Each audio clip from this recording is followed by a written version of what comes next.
Welcome to Lee County Pod. Today we are doing one poem, and our host is Pete Malignick. Pete, would you please introduce our poem for us? Yeah, the poem is commonly titled Cynara by Ernest Dowson, who died in 1900. The full title is in Latin, and the Latin translation, it comes from the poet Horace's Odes, Book 4:1, and translates as, "I am not as I was in the reign of good Cynara." And one other thing, we have the poem printed out here. Can people see that, Jack? Move it just a slightly bit closer, right there. There we go. A little lower? No, just sort of scroll it up. Yeah, Okay. That's good. Okay. Okay. It has it rhymes, and the rhyme scheme is ABA CBC, and that's all the way through the poem. It never varies from that rhyme scheme, ABA CBC, and the C rhymes are always the same words, and those words are passion and fashion. As before we start to discuss the poem, Jack, could you give us a recitation of it, please? Okay, I'll try to read this. And here we go. Cynara. Last night, yesternight, betwixt her lips and mine, there fell thy shadow, Cynara. Thy breath was shed upon my soul between the kisses and the wine, and I was desolate and sick of an old passion. Yea, I was desolate and bowed my head. I have been faithful to thee, Cynara, in my fashion. All night upon my heart I felt her warm heart beat. Night long within mine arms in love and sleep she lay. Surely the kisses of her brought red mouth were sweet. But I was desolate and sick of an old passion. When I woke and found the dawn was gray, I have been faithful to thee, Cynara, in my fashion. I have forgotten much, Cynara, gone with the wind, flung roses riotously with the throng, dancing to put thy pale lost lilies out of mine. But I was desolate and sick of an old passion, yea, all the time, because the dance was long, I have been faithful to thee, Cynara, in my fashion. I cried for madder music and for stronger wine, but when the feast is finished and the lamps expire, then falls thy shadow, Cynara. The night is thine, and I am desolate and sick of an old passion, yea, hungry for the lips of my desire. I have been faithful to thee, Cynara, in my fashion. Well, thank you, Jack. Yeah, it's certainly good to hear that. I know we can Google up, or you can go to YouTube, people can, and hear the actor Richard Burton give a recitation of it as well. Which is much better. Not necessarily, but what we have here are 24 lines in all, 4 6-line stanzas, and as we've said, there are some repeated words in here, some repeated lines, and not to give an explication of the poem, but just to go stanza by stanza, pointing out things that I found interesting. In the first line, for example, that obsolete word betwixt. Fairly obsolete. I never hear it in ordinary conversation here in the United States and southeast New Mexico, betwixt. Had he said between her lips and mine, we wouldn't have that consonance of twixt and lips that makes the line flow. It's not a rhyme, but it's a subtle sound similarity. Twixt, lips, very subtle, but little things add up to meaning a lot. I'll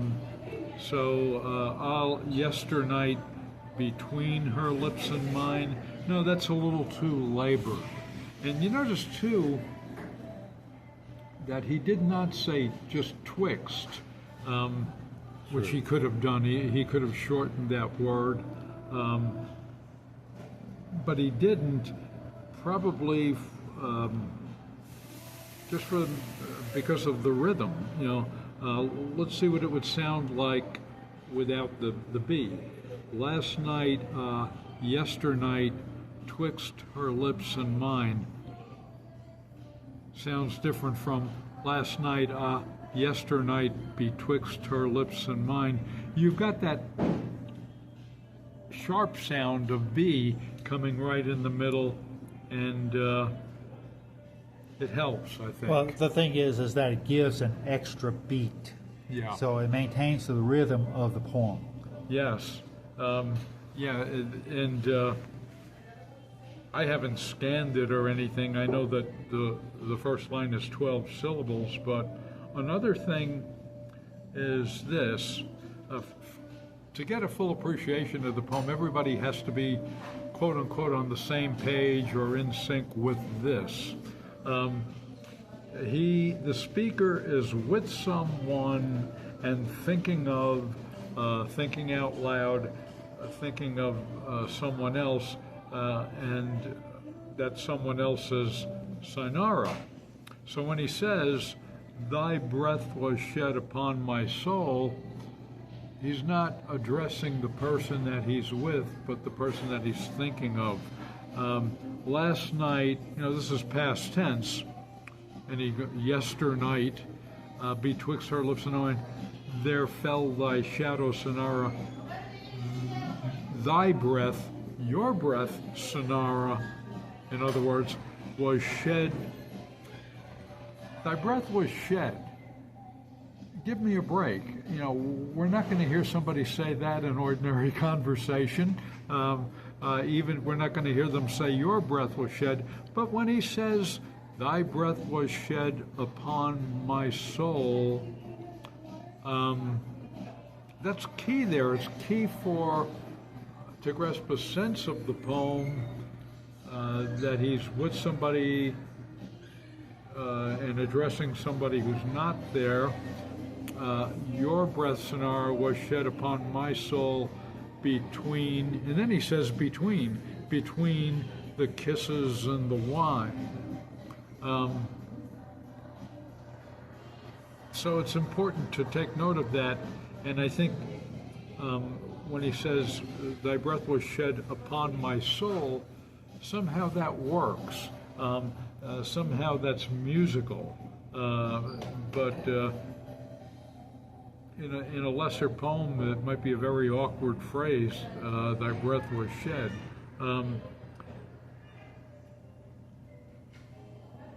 And I'm ready to go to the second stanza. So when he says in the next stanza, all night upon mine heart I felt her warm heart beat, he is talking to Cynara and to us. I've been faithful to you, Cynara, in my own way. And then he continues, all night upon mine heart I felt her warm heart beat. Night long within mine arms in love and sleep she lay. Okay. This is someone else. This she is not Cynara. And then we find out a little more in the 9th line of the poem when we get to the phrase, her bought red mouth. Surely the kisses of her bought red mouth were sweet. That lets readers know the situation. Plus, it also reinforces the sensuous image started in the first stanza, betwixt her lips and mine, the kisses. So you got there,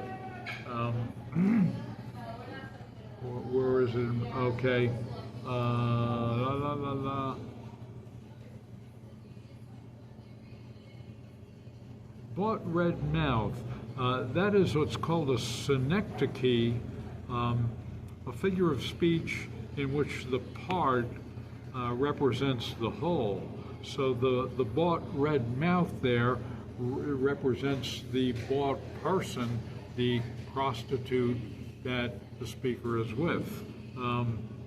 But bought red mouth is far more interesting than saying it another way, for me.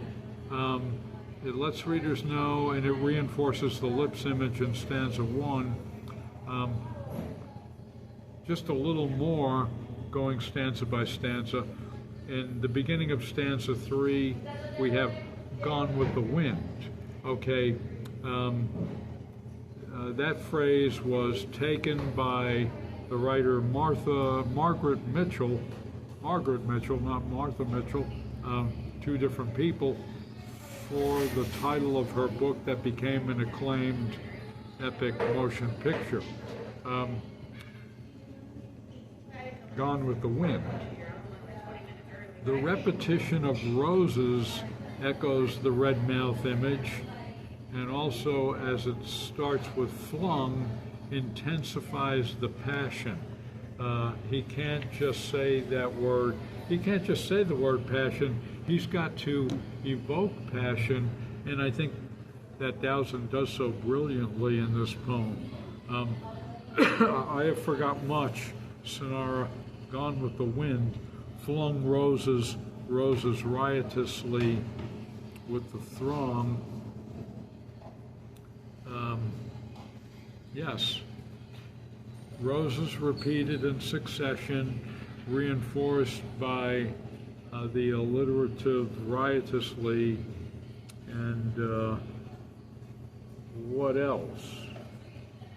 Yeah. If you were writing a poem, or I were writing a poem, or Jack, and we said John Doe and Jane Smith were passionate, that I don't think would engage the reader as much as some image or images that would evoke passion. And throughout this poem, I think, that, again, Dowson, he doesn't just say passion, he shows it, he makes you feel it in the rhythms of the language. In stanza 4, madder music, stronger wine sustains the passion, as does the alliterative feast is finished. And it's a figurative feast, a feast not of food, but of love-making, let's say. So when he says toward the end, in the last, let's see, is it the last stanza, the lips of my desire? Yeah, the next to last line might sound awkward in a different context, just like thy breath was shed might sound awkward in a different context. But not here, as in the riotous frenzy, as the riotous frenzy of passion slows, hungry for lips of my desire, again a synecdoche, he's hungry for the whole person. The lips of my desire is a reference to Cynara. I was hungry for you, and I've been faithful to you in my own way.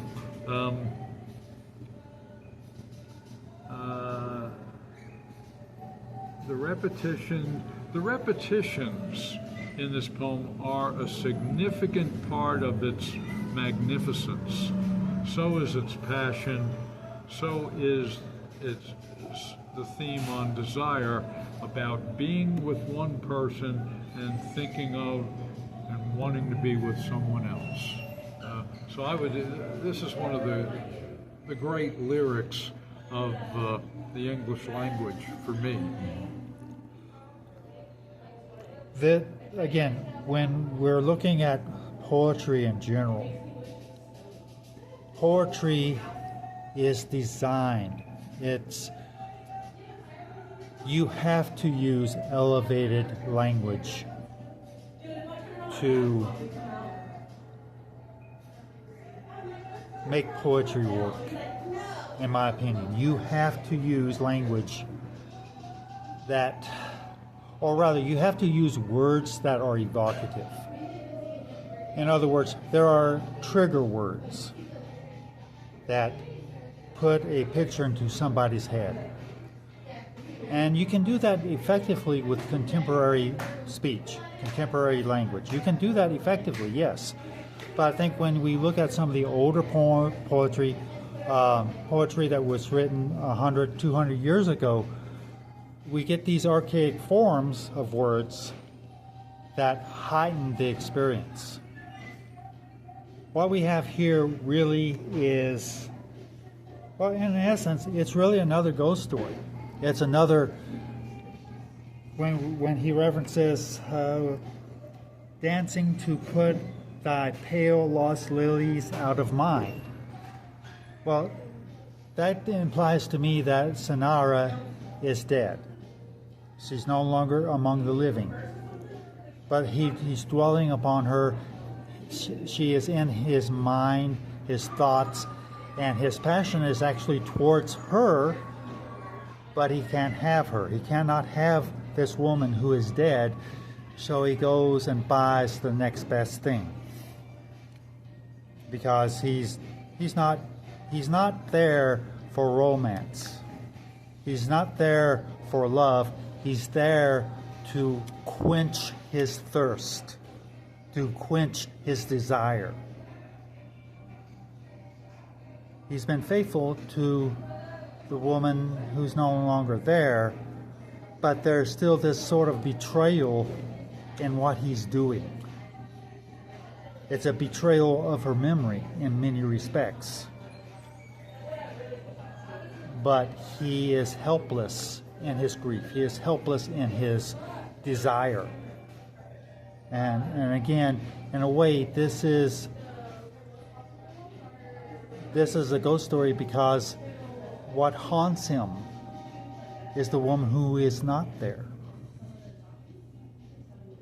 And again, poetry can take, and when you write poetry, you're dealing with these themes of eternity, life and death, and you're expressing all this in a musical fashion, because that's what poetry actually is. It's music without the instrumentation. And it can be sung. Go ahead. And the famous quote of Emily Dickinson, I think this expresses it for me. It feels like the top of your head's about to come off. I was unsettled in a good way when I first read and heard this poem, when I first encountered it. Part of it, I listened to the acclaimed late actor Richard Burton read it, and I think on the YouTube thing he's not pictured. You just get the verbal, but his pace was surprisingly quick to me. Yes. But when he gets to this part, to me, I think this is really the climax, if I can say, of the passion here, the height of the action, as in a story. Flung roses riotously with the throng, dancing to put thy pale lost lilies out of mind. And he's not literally dancing, but he might be, they might be in the throes of love, we could put it that way, and to put you out of my mind. But there's an urgency there, and he uses the word desolate, but there is also a desperateness there too. And this might be a poem that maybe he wrote it to appease his own feeling of guilt, possibly. Entirely possible. That I have betrayed Cynara by being with another. But he says, and there's that word, faithful, kind of the opposite of betrayal. Betrayal would mean unfaithful. You could make an argument for that, or it's one idea, of injecting guilt into it. The speaker's guilt at feeling somehow that he's betrayed this person who very likely may be deceased.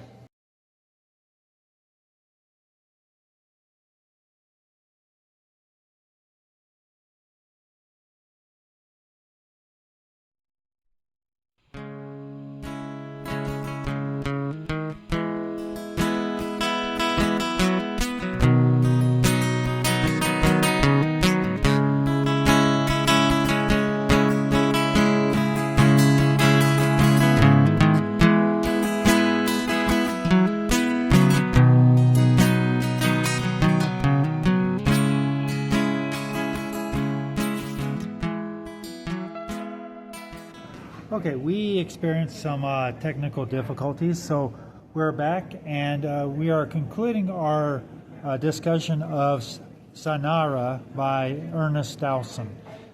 Pete, could you sort of give us a summary of the last stanza and really what the poem boils down to? I feel in the last stanza is where the pace of the poem quickens and gets a bit more urgent, but then, too, at the very end, it slows down. It doesn't just stop abruptly, in that fast-paced mode, but when you have madder music, that alliteration coupled with stronger wine. I cried for madder music and for stronger wine, but when the feast is finished, and there, the F sound alliterations, and the lamps expire, then falls thy shadow, Cynara, the night is thine.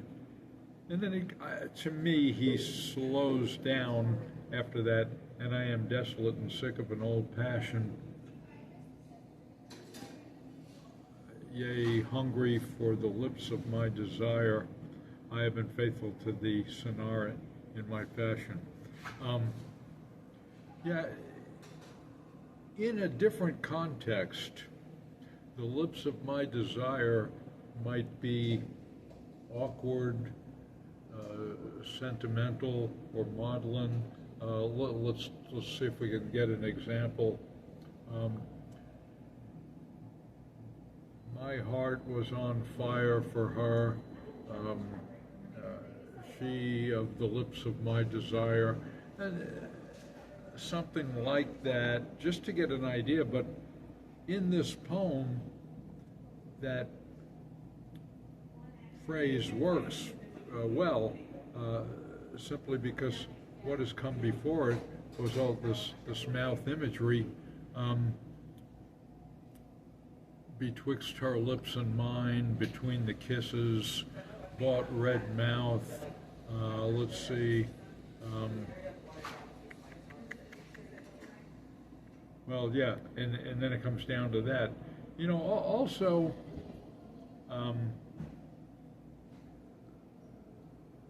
the third stanza, the next to last, you've got flung roses, roses riotously with the throng.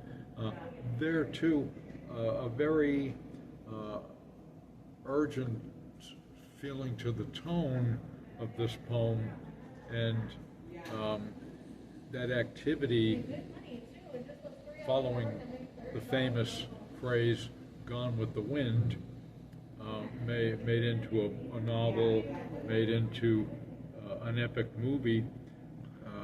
After "Gone with the Wind," you've got "flung roses," a very active verb in past tense, and then the repetition of roses coupled by or reinforced by the R of riotously with the throng. As with so many good/great poems, it's not any one thing in particular, but all of the particulars adding up, all of the phrases, the metaphors, all of the lines, and you've got that line, I was desolate and bowed my head, I was desolate and sick, I was desolate and sick of an old passion. He repeats that. That repetition with variation, it all adds up to one great poem for me, one great lyric in the English language, and the sound of it, the rhythms, the pace, and the sight of it, the images, all part of the sense of it, the idea of being with one person and thinking of another person, wanting to be really with that other person, something that taps into the human condition, I think. Early on, you mentioned, you made a statement about let the poem be the poem. In other words, let the poem speak for itself. Don't read into it more allegory or metaphor than what's really intended. Don't be inserting cultural or societal issues when a poem is not specifically about those kinds of things. Could you elaborate on that? Yeah, let the poem be the poem. Different people are going to get different things out of it. Some people may get nothing out of it, but to play the devil's advocate, if somebody said this is a poem about badminton, or a poem about buying fruits and vegetables at an outdoor market, I would have to be the killjoy who says, no, it's not. Similarly, the irrefutable, quote-unquote, proof that the speaker is talking to someone who isn't there about the person he is with seems very evident in the first three lines. I believe it's the first three. Last night betwixt her lips and mine there fell thy shadow. In other words, your shadow. That's a third person being brought in. Cynara, thy breath was shed upon my soul. Your breath was shed upon my soul between the kisses with her and the wine that I had, or we had. So, yeah, that seems to be irrefutable. Okay. So, briefly, to give the reader an overall context. No, why would you want to read this poem? Not for any one thing, but for all of it put together. Not only to read it, but to hear it, as you read it at the start of our segment, to get a full appreciation of it. I think it's very rich in sound and rhythm. And again, if we go back to somebody like Richard Burton chose to read this poem publicly, and it's recorded, and it's available on YouTube. The acclaimed actor of stage and screen. It just read it and hear it to get the mood of it, because the mood can be, so to speak, contagious. Not for any instruction necessarily, but read it to experience it, to experience in words and in sight, sense, and sound what's being communicated to us from this author who died in 1900.